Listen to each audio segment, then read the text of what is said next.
Hole in the Woods. What is it really about? You've heard me talk a lot about the true life case of Shannon Siders, and it is based on a true cold case crime that happened. But what is this story really about? It may seem like Hole in the Woods is about justice, closure, redemption, and it is.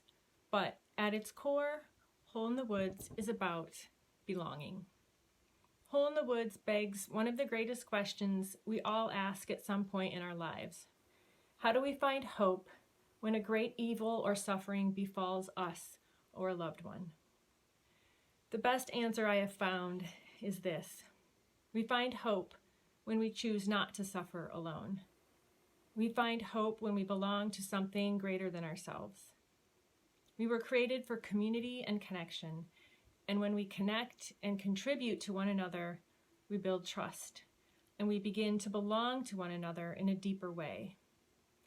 In that way, we find the greatest power and hope over the evil and suffering that inevitably befalls each one of us sometime along life's journey.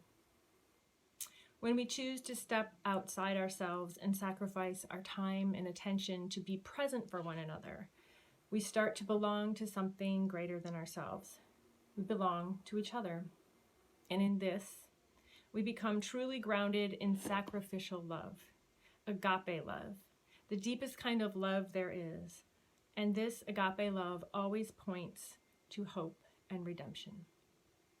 As Saint Mother Teresa said, loneliness and the feeling of being unwanted is the worst, the most terrible poverty of all.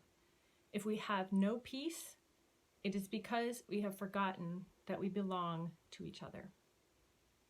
At its core, Hole in the Woods is a story about shedding hope and light into the midst of a harrowing human experience.